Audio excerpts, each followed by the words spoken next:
Good evening. I'm Katerina Georgieva. This is CBC Windsor News. Thanks for watching. It is election night in Ontario, and one of the most pivotal races in the province is happening right here in our city. Windsor West has belonged to the NDP for a decade, but it's a seat the PCs very much want to flip. CBC's Chris Ensing is at a voting station in that riding and joins us now live. Chris, set the scene for us. Yeah, Katerina, we're just across from the University of Windsor here. Right behind me, a polling station. People have been pouring in and leaving, marking their ballots, making sure that their voices are heard. And their voices matter this election. Everybody's does. But a lot of people are watching Windsor West because this is one of those ridings that PC party leader Doug Ford says he wants to flip. When he called this snap election, he said it was because of the U.S. tariffs that might come next week, and he needs a stronger mandate. Well, a stronger mandate means more PC people in Queen's Park with him, and they think they can win this riding. Now, this riding 20 years ago, a Liberal lock.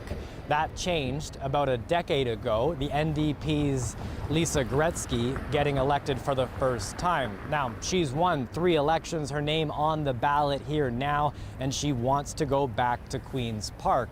But to do that, she has to defeat Tony Francis, who is on the PC party's ballot this year. It's his first time running in the election, and that gap between the NDP and PC party has thinned over the years. The Liberals have not put forward a name on the ballot. They did have somebody who was registered, but hours before that deadline pulled out because of a family emergency. Now, to get a sense of how important this riding is to the PC and NDP parties, both leaders have made campaign visits here to make sure that the people who are voting see them in this riding, asking them for their vote, telling them that they're the ones who will decide who goes to Queen's Park, and that Ford and Stiles both want those votes. If this riding goes blue and the rest stay the same in southwestern Ontario that it was last election, it's a Conservative stronghold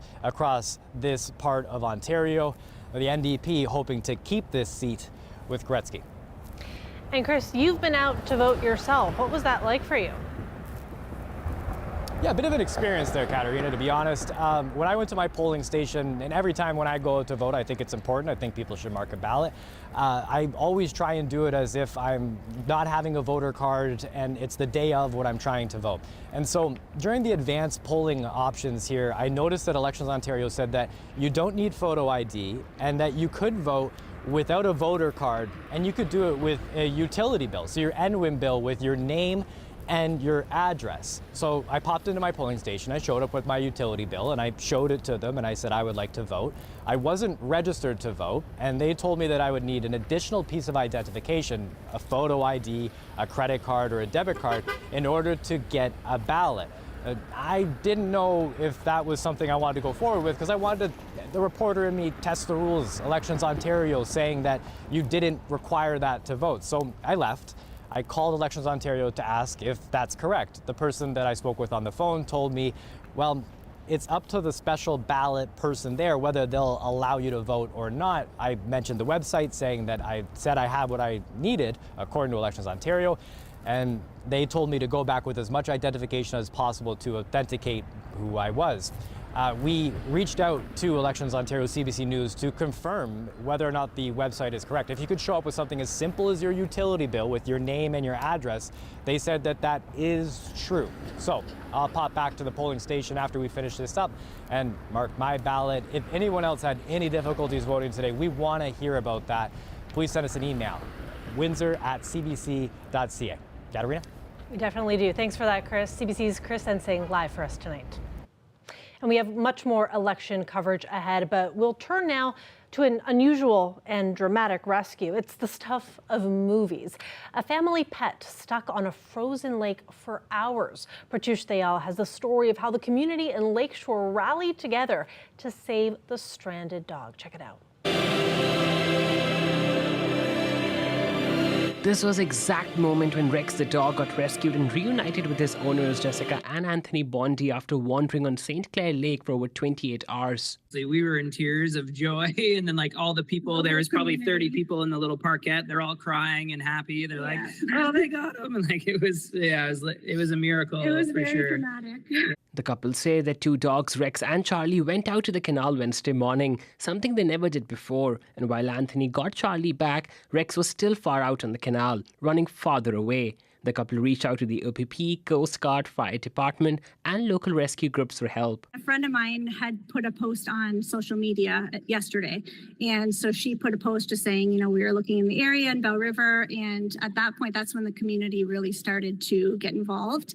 And we had numerous people coming out. They brought their own set of binoculars. We had people come out with telescopes, and they were bringing us blankets and coffee and just whatever they could do really to offer any kind of support to us. They are thankful to a local rescue group whose two volunteers walked on the ice to locate Rex, and also a friend who went out with a snowmobile. And he tried to kind of chase him back this way because he was running in the wrong direction. So he did a bit roundabout and got him running in the right direction.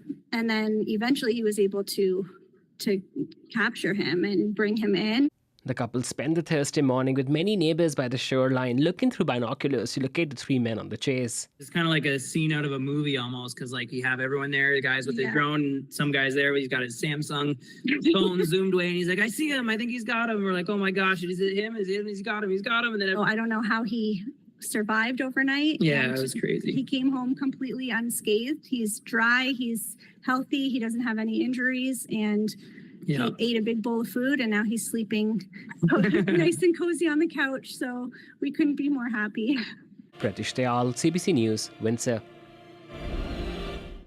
And now we bring in Colette Kennedy for our first look at weather. How's it looking, Colette? I love a good dog story there. Happy too. ending. Yeah. Well, our weather, we've got some things that are moving towards us, but mostly it's going to kind of go around us. So what's happening right now, yes, we do have a little bit of active weather. You're seeing that on the radar here, kind of a mix of rain and snow, mostly showers, though, in the vicinity of southwestern Ontario. But that is going to be changing with a snowmaker that's coming in tomorrow, but it stays kind of to the east. So -2 overnight tonight, then clearing out. Look at that, 9 degrees tomorrow, but breezy, Katerina. Okay, thanks, Colette. We'll talk to you later in the program. Okay. Back to the election now. Polls are still open. They close at 9 o'clock tonight. Dawson Chen has stopped by several voting stations today to speak with those of you who did get out there in an election that's once again seeing low voter turnout, perhaps even the lowest ever. The day of Ontario's 44th general election is upon us. Only 4 weeks have passed since the order was given to push Ontario voters to the polls. Despite the limited lead-up time, it's still a day that brings out a sense of democratic duty. Deepak Kaushik, a voter in the Windsor-Tecumseh riding, says he believes every person eligible to vote should do so. This is, best time where we could count ourselves and we can be heard of. It is my one of the, I would say, obligations, moral obligation, as well as the duty to cast my vote and have the best person elected. Fellow Windsor-Tecumseh voter Melissa Harries says she's been voting for 30 years and still hasn't seen the change she wants. Nevertheless, she still made it to a polling station on Thursday. I am cynical and jaded. I think that's just life, right? I feel like I should do my part. My son's becoming of age to vote next year, and I told him to vote what he believes in, like research it, do your duty. But such responsibility about voting is not the majority sentiment. Ontario's previous election in 2022 had a record low turnout, 44% for the province. The Windsor-Tecumseh riding's turnout at the time was just 40%. And Windsor West was even worse, with only 33% of eligible voters bothering to cast a ballot. Local political analysts have been saying the 2025 Ontario election could bring new all-time low figures. Windsor West voter Kelly McClellan isn't happy about this snap election, but she'll keep voting anyway. I don't think it was necessary, so I think it was a waste of money, unfortunately. I've always found it important to vote in the elections ever since I was 18, because if you don't vote for things in your area, then you don't really have a right to complain about what's going on in your area. McClellan made sure to bring her 18-year-old daughter, Willow, who wanted to vote in a provincial election for the first time. According to Willow, young people should take a greater interest in voting. I think a lot of people are uneducated or choose to, maybe they think it's too complicated or too much work to go out and educate themselves. The time frame within I had to learn about everything to vote was kind of short and constricted, but I thought it was a good experience. I'm happy that I came to vote today. Dolson Chen, CBC News, Windsor. We've got reporters at all the party leader headquarters in advance of the results. Here's Lorenda Redekop setting the scene at the PC headquarters in Toronto. This is the third straight election night that Doug Ford and the PCs have spent here at this banquet hall in Etobicoke, and they're hoping that this will be a third straight majority government for them. Inside, in the room, you can see that they are anticipating that this will be a victory party. There are lots of blue and white balloons stuck in the ceiling, ready for what they're hoping will be a balloon drop. And you also see on the big screens that are behind the stage, it has their slogan, Protect Ontario. And that's really what Doug Ford stuck to with that message throughout this entire campaign, talking about himself as the person best positioned to protect Ontario against U.S. President Donald Trump and that tariff threat. I think about the first day of this campaign and his launch. He was in Windsor, just across from the U.S. border with that visual. And then day after day, he had endorsements from unions, trying to present himself as the person who is on the side of workers, the person who can protect jobs. Now, this is a gamble. He went to the polls more than a year ahead of schedule. Now we'll see whether that gamble paid off. Lorenda Redekop, CBC News, Toronto. From the PCs to the NDP, their headquarters is where we find CBC's Dale Manuktuk. We're up here on the mezzanine of the Great Hall in downtown Toronto. We have a nice bird's eye view of the stage and what we expect to be a ruckus crowd of about 200 people. That includes campaign staff, volunteers, supporters, and of course, some candidates. Now, the Ontario NDP, they've been the official opposition party to Doug Ford's Progressive Conservatives since 2018. And while New Democrat leader Marit Stiles has been clear that her goal is to be Premier of Ontario, holding on to that opposition leader status might be the real fight that she's in. Polling indicates a surge in Liberal support threatening the NDP's relevance at Queen's Park.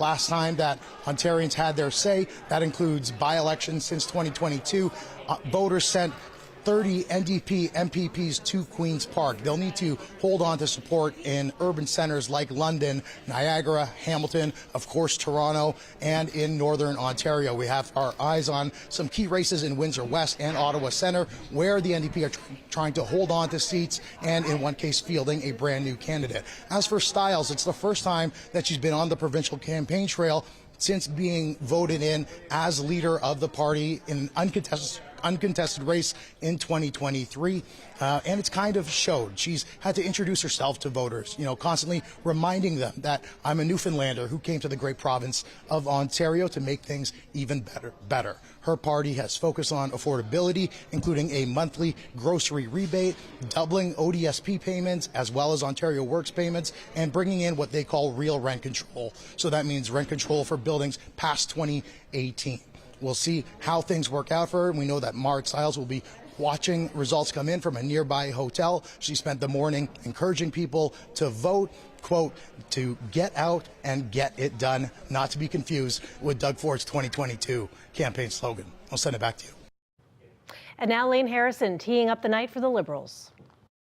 I'm in Mississauga, where the team here is preparing this room to welcome a whole lot of Liberal Party supporters tonight. We've got the big red stage over my left shoulder and a bunch of big red signs with Bonnie Crombie's face on them scattered throughout the room. For the Liberals tonight, they want to regain official party status in the Ontario legislature. Beyond that, they want to take official opposition in the House. Now, to flash back to 2018, that's when the Liberals lost that official party status. They suffered the worst defeat in the party's history. Then in 2022, they tried to take it back, but were unsuccessful. That brings us to tonight, where Bonnie Crombie is the third Liberal leader in as many elections, taking the party up against Doug Ford. Now, when she won the Liberal leadership back in 2023, she pledged that she would take every seat in Peel region from Ford's Progressive Conservatives. Fulfilling that pledge for her starts with her own race tonight. She will be running in Mississauga, East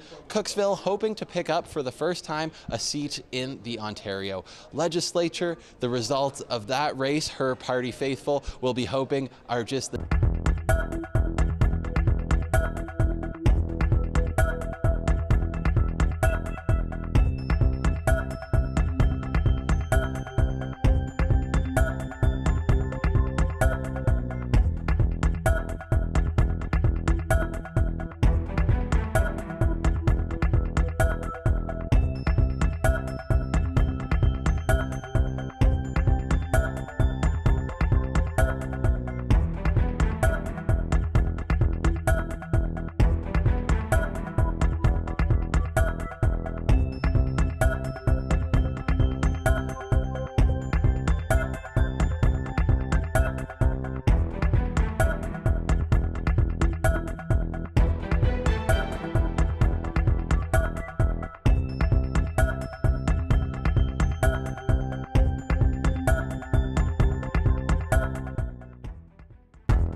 Welcome back. In non-election news, the number of Canadians falling behind on their mortgage payments is on the rise as the steep cost of living takes a toll on households. The trend is hitting some provinces harder than others. Nisha Patel explains.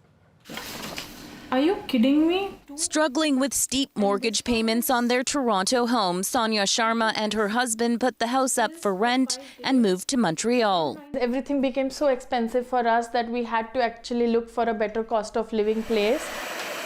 But they're still on the hook for $2,000 a month and may soon face a tough choice. All in all, we don't want to, but we may have to think of selling the house. While they're managing to hold on to the property for now, other mortgage holders may not be as lucky. In Ontario, the mortgage delinquency rate has jumped 90% in the past year. That's where a homeowner hasn't made a payment for at least 3 months. It's also climbed about 40% in BC and Quebec. Those high interest rates that we've had for quite some time, although they are starting to come down now, that's still creating some additional stress. The Bank of Canada has cut the key interest rate to 3%. Still, for more than 1 million fixed-rate mortgages that are coming up for renewal this year, that's much higher than when the loans were first signed. You already have this widening gap, and is that going to get worse? Some mortgage agents are urging clients to shop around and evaluate options like stretching amortization. This is a moment to review, not put our head in the sand, and just plan, budget, know what's coming your way. That's especially crucial as unemployment in Canada has been on the rise, and the risks of U.S. tariffs could weigh on the economy. Sharma says that keeps her up at night. Now we have some people in our circle, we personally know them, who are laid off. So it could be me tomorrow, it could be my husband, could be anyone. For now, she's cutting costs, preparing to face any uncertainties in the months ahead. Nisha Patel, CBC News, Toronto. Police in New Mexico have released new details surrounding the deaths of Oscar-winning actor Gene Hackman and his wife, but the investigators have not determined how the couple may have died in their Santa Fe home. Steve Futterman has the latest. In New Mexico, law enforcement officials made the shocking discovery. They found the bodies of Gene Hackman and his wife Betsy Arakawa in separate rooms.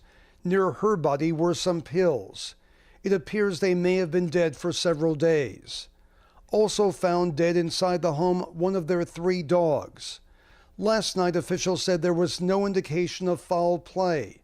But in an affidavit filed today, law enforcement officials said the deaths are suspicious enough to conduct a full search and investigation.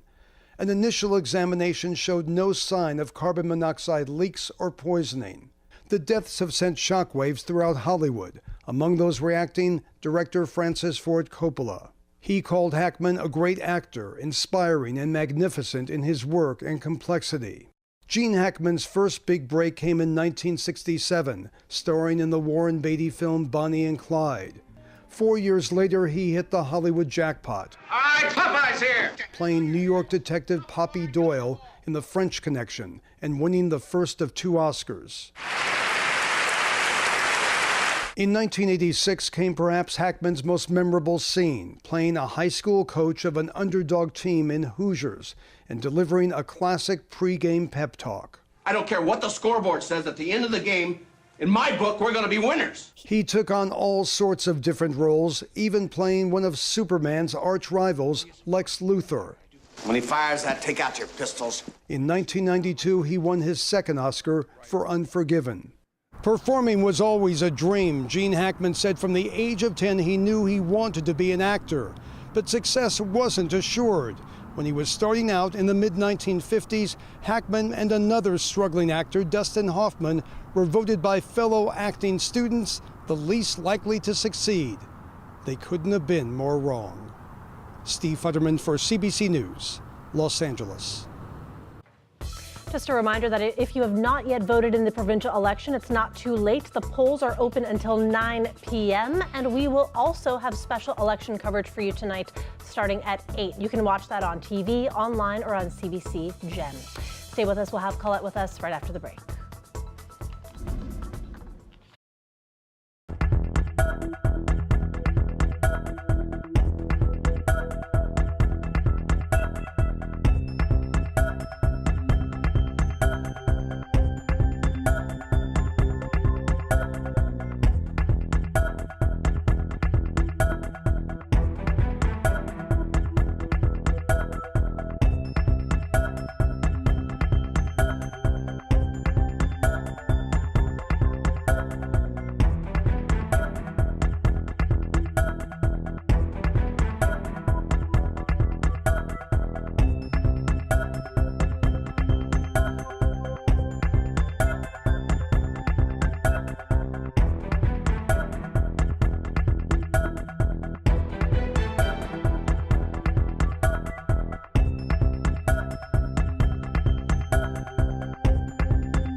Colette Kennedy is back with us now for more weather. And Colette, a really gray, damp kind of day today, even though we had those mild temperatures, but it's not very pleasant. Yeah, I know. And on the radar, you know, it's kind of all around. There are showers, some wet flurries, even not that far away. Of course, our temperature is too mild, but it's just all sort of going around. Windsor, in general, had about 1 hour reporting some showers at the reporting station, and that's about it with that 5 degrees. At least it was showery activity or drizzle. If we do have to deal with the clouds and precipitation, 3 in Chatham-Kent, Sarnia at 3-2, and then we get into some cooler air, which, speaking of, there is going to be some cooler air filtering in, but you know, it's not going to be as bad coming down into southwestern Ontario. Other areas you're going to see some freezing, but we could even experience a little bit of that tomorrow morning on sidewalks or anywhere that's kind of untreated, just with some of the wetness that's around. So those winds have kind of kicked up in the evening hours, then they're going to dip back down again, and then as we look ahead through Friday, as this next system is swinging through, actually those winds will be firing back up again, but they're really, really important that there's strong winds gusting over 50, even over 60 kilometers an hour, and coming from the southwest. And there's been certainly some milder air in place there. So even though that cold air is sinking from the north and there's a winter weather travel advisory, it is Friday. If you're trying to get away somewhere else in the province tomorrow, know that there's 5 to 10 centimeters of snow in this winter weather travel advisory, not that far away. And further north from there, actually a snowfall warning with 10 to 15 centimeters. But this is just some of that showery activity kind of rotating around. And just to the south, there have actually been quite a few thunderstorms in here pushing through Ohio. So that's the warmer weather activity. And we're right on that borderline. So I'm actually pushing us into the warmer air tomorrow and sending that temperature up. So you'll see what I mean in just a moment. I'm also kind of keeping the system, although it wants to tag by us, I'm keeping it more out of the forecast to the north. So yeah, could it try and move further south and change the plan for tomorrow? Yes, but I think we're going to stay mostly in the clouds and not much in the way of precipitation. And if we do get any, it would be a stray shower, but we will have breezy conditions. The snow, I'm thinking, is staying there. But again, if you're traveling because we're heading into the weekend, watch out. Tonight, yes, there will be some freezing, any areas that are wet, so some slick areas. But I am taking us to 9 degrees for the high tomorrow.